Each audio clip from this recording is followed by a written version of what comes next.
So much like last week, I am criminally underprepared for what I'm about to attempt to do.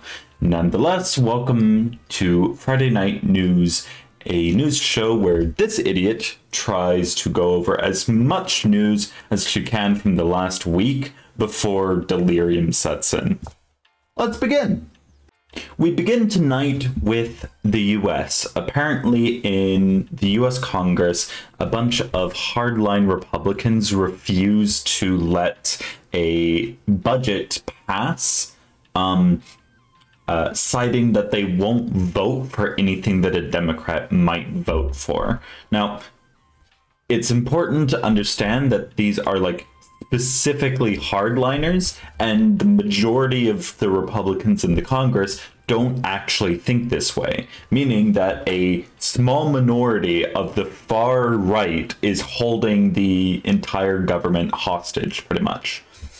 The reason they're holding the government hostage is because them saying they won't vote for anything the Democrats will vote for is okay in the Congress, where the Republicans have a majority, but the budget then needs to get handed to the Senate, where the Democrats have a majority lead, meaning that the Congress won't be able to pass the budget to the Senate. This is an insane thing. I don't know why they're doing this. I mean, obviously I know why they're doing this. They want to forestall the government, but I don't know why they would want to forestall the government. It makes no sense. But, you know, I guess it doesn't need to. Trump has gone publicly to say that he supports them and wants them to forestall the government. This will result in, from what I've read, a partial government shutdown, which basically means like anything that you need the government to handle during this process won't be able to work. Now, I'm unsure if the government will actually shut down at this point. However, it's pretty likely from what I've read. It's almost guaranteed. I, again, don't understand why Republicans would want to do this. Specifically, I don't understand why, like, the minority of Republicans are deciding that this is the hill they want to die on. This seems like incredibly bad, like, optically, and will probably get them ousted if, like, this gets too covered, which, I mean, it might. It's been pretty well covered lately. I've been seeing a lot of people post about it, so this is a terrible decision. We continue tonight with stochastic acts of violence in Pakistan. Now, the unfortunate thing here is that there really isn't any words. It's pretty much just unfounded violence for no reason, which is the worst kind, obviously. The Pakistani government has said that no one has claimed these acts. Obviously there's this headline, but there's way more attacks happening, like way more. Apparently it's a surge of like bombings and violence. The only real indicators to what could be causing this is a upcoming Pakistani election. I don't know though. No organizations have claimed it, and an election in Pakistan, I could see how that would increase the acts of violence a little bit, but not to a degree of a surge of violence, you know? I sincerely hope, I mean, obviously, I hope these stop, but in lieu of that, I hope that, you know, no more people are hurt. I don't know. There's no words. I hope that the people who are alive right now are okay. Yeah. There's no words. I don't know what to say. Moving on. moving on from that deeply depressing story, we come to a much funnier, but also slightly depressing story. Elon Musk has made a fool of himself in person and online. Elon Musk recently visited the Eagles Pass, a place where a bunch of immigrants are crossing the US-Mexican border. Obviously, most of them being illegal. They are making an absolutely treacherous journey through razor wire and across straits, being hunted by police. The works. Think of literally the worst way to move through somewhere, and they're doing that. And Elon Musk came down here to spread his own goddamn opinion about it that no one asked for, with an authority that no one gave him. Now, funnily enough, he was apparently streaming this whole thing. Let me see if I can get that up here. I've seemed to have made a mistake. Anyway, the tech billionaire, trillionaire probably, was streaming the whole thing, and apparently it froze, which I think is very funny, because like he went to talk about a subject that he has like basically no knowledge on, to spread an opinion he like that no one asked for, and all that, everything I said like a moment ago. And also he's too incompetent to run Twitter, so his like live like convo about it or whatever wasn't even able to be hosted correctly, and he pathetically was like, fix this, you know. He was emailing the people who actually can do things at Twitter to fix this, and I a level of incompetence that I definitely enjoy. It's like licking sweet honey, you know? God damn, that man can go suck a lemon. Moving on. Once again being brought back to harsh reality, with 11 dead in the Netherlands after a shooting. Now, I read the Reuters article on this, and I really think they missed the mark. The article goes into a lot of depth about the background of the shooter and who the shooter was and all this. I don't think that really matters. I'm just genuinely surprised that I mean, of course, people can get guns in Europe. I'm just surprised that they were able to get a gun in Europe. You know, Europe has much better gun control laws than the US. So when shootings happen here, I am honestly taken aback, because I forget that, yes, people can indeed get them. Now, obviously, I'm not like anti-gun or pro. I am pro-gun, but like I just appreciate how few guns there are in Europe. What was I going to say? Yeah, the article sort of plays into the oh, it's about mental health shit that like a lot of conservatives and like the NRA really like to sell people on, the idea that's like, oh, the gun isn't the problem, it was the state of the person. Yeah, he was just crazy, but you know, guns are fine. Again, I like guns, but I don't think you should just be like only focused on like the mental state of the person, because first off, I view that as like hella ableist. Second off, that's not the important thing. That's not the important thing at all. And I'm wearing my headphones, I just realized. Hold on.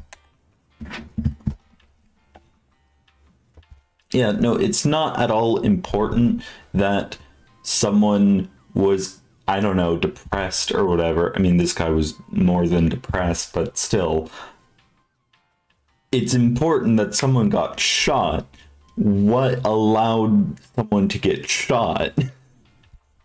I don't know. It's such a consistent and regular, like, sidestep from the problem. Oh, guns, it's fine. Mental states. I don't know. I'm really tired of reading articles that seem to always highlight that and nothing else. Moving on, a anti-abortion judge in Texas has ruled in favor of banning drag shows, which is honestly kind of precedent setting because almost all of these anti-drag, anti-trans laws and bans seem to have been like really heavily rolled back just because they weren't popular or accurate or constitutional or any of that. It's very fundamentally Texas kind of story. So apparently what was going on was some students were trying to host a fundraiser drag show for their college, and the dean, the owner, I don't know, the person in charge of that tried to stop them on religious grounds, and when the students tried to bring it to court, the judge kind of arbitrarily said, "Think of the children," and then, you know, banned doing like a drag show, kind of in general. So yeah, that's something to look forward to, I guess. Not really. In a similar vein of the previous story, apparently schools have been subject to bomb threats after Libs of TikTok, or whatever her actual name is, has been posting about them. Basically, if you're unfamiliar with Libs of TikTok, they're basically just the Proud Boys, like, compass navigation system, GPS, if you will.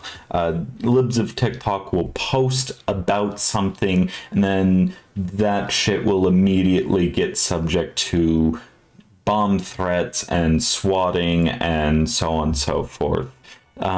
This current story is really disheartening, as basically several schools have been targeted by this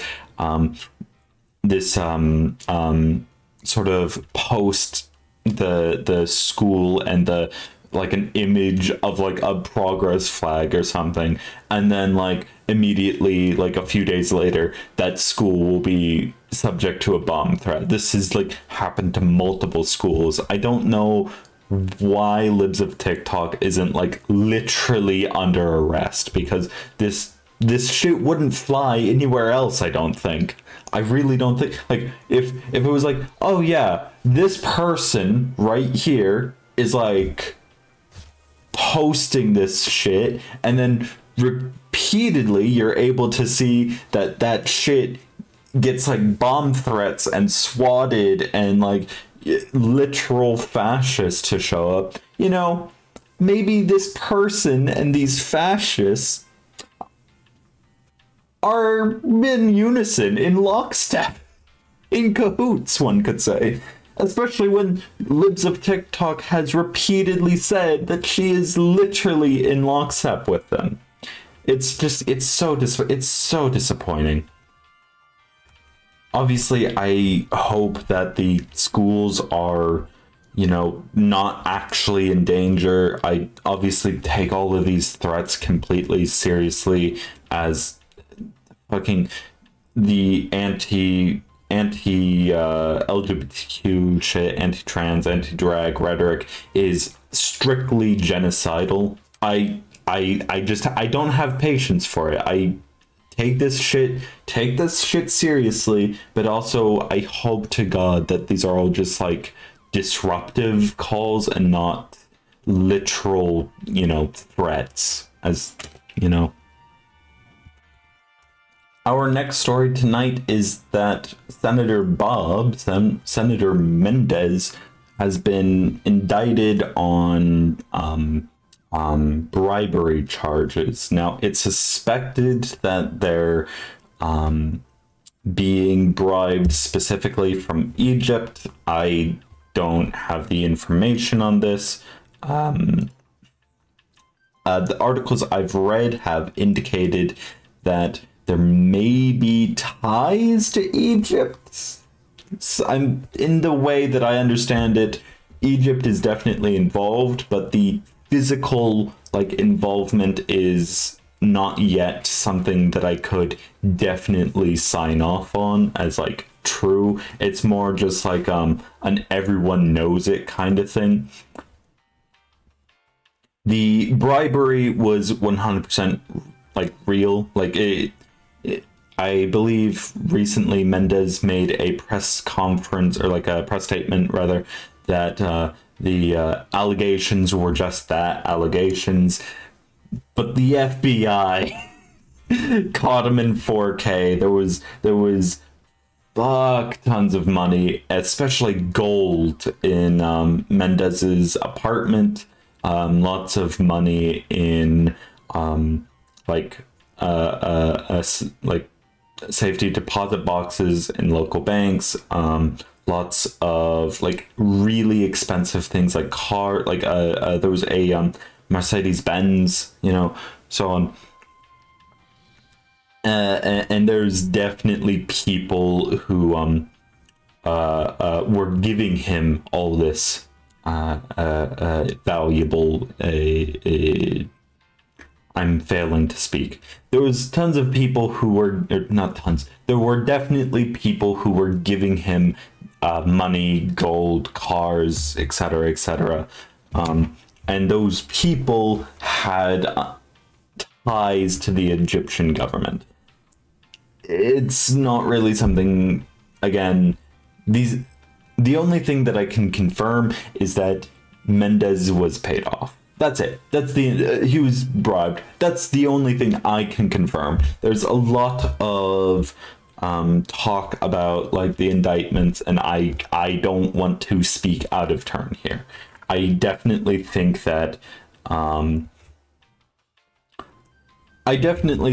tie to Egypt is undeniable, but there's still no actual evidence. That's the long story short.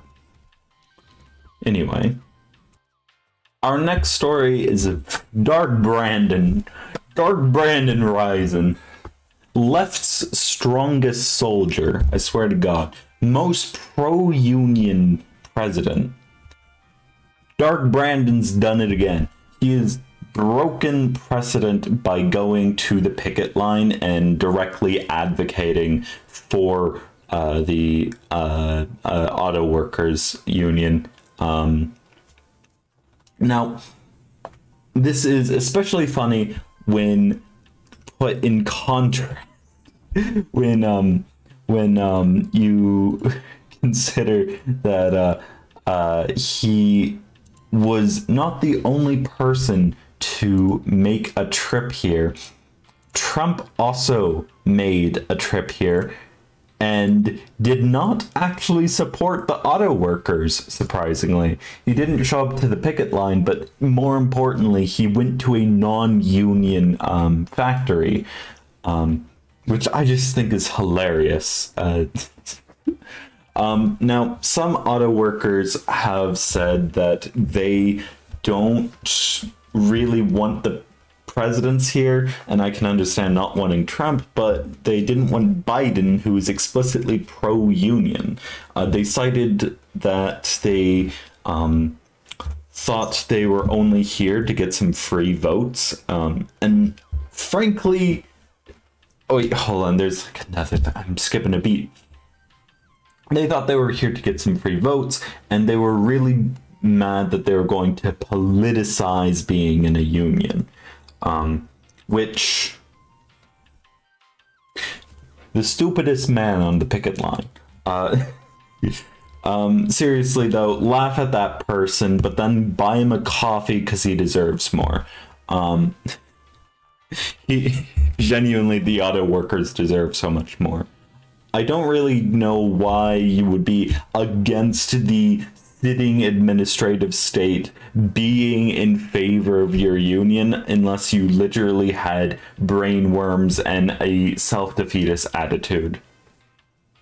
Also, my ear is bothering me, so I'm really trying to hurry this up now. Oh my god. Now, our last story of the night is actually really important.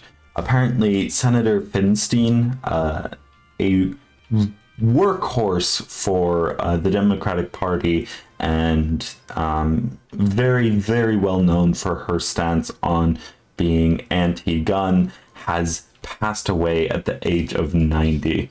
Now, I personally, obviously, I'm too much of an anarchist to agree with everything she said, but I obviously agree that she has a legacy and was a workhorse of democracy, really.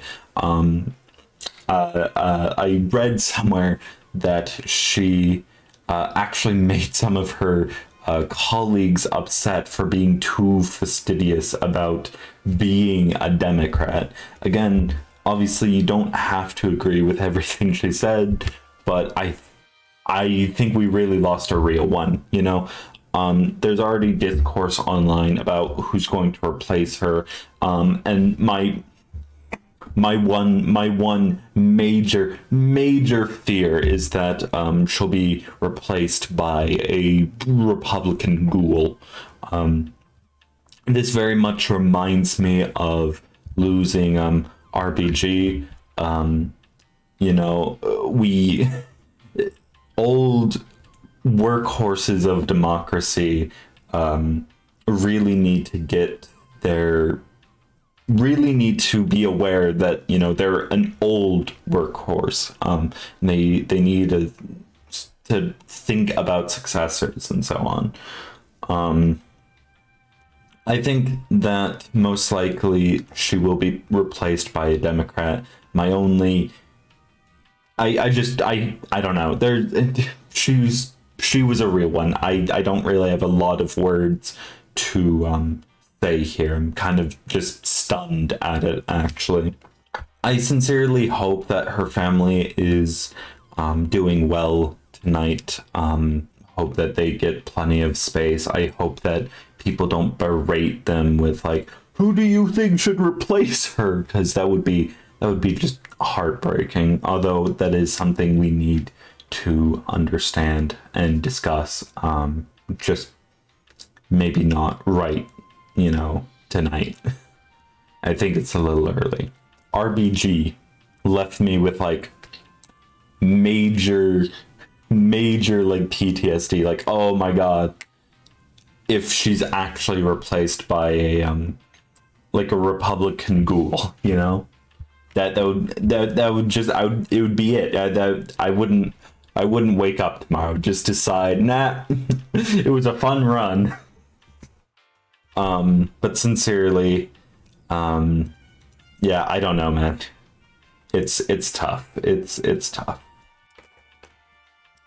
Oh boy, I did the news again. Oh boy, my ear hurts. You know what's funny is last week I was like, oh yeah, okay. So like, even if I'm at like my sickest of sick, I'm super sick and I'm super very sick, I'll still get the news done. And second week in a row, I've been really sick. So we kind of had a self-fulfilling prophecy there a bit, I guess. I don't know.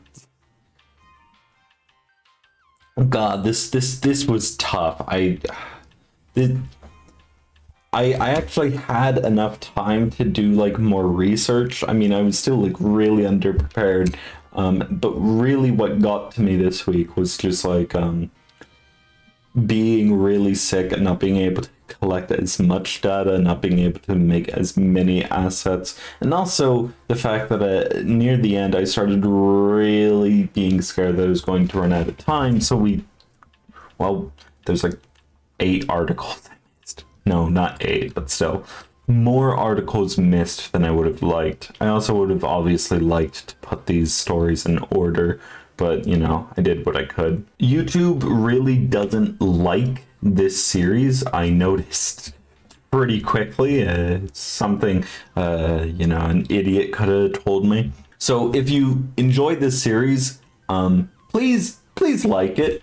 Please share it with your friends. I know you hear that from like a lot of YouTubers and shit, but like, genuinely, if you like this series, you know, liking, like pressing the like button down, is it down there?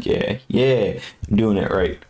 Hey, it's the like button that you should be pressing if you like the series, so that YouTube doesn't bury it, and also people who also might have a news interest, an interest in the news, one could say, could go and see the series.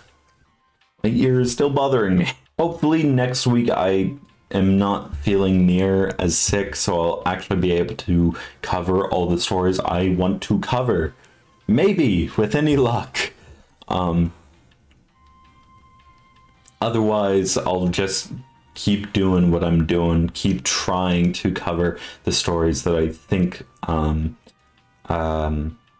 have enough time for, I guess.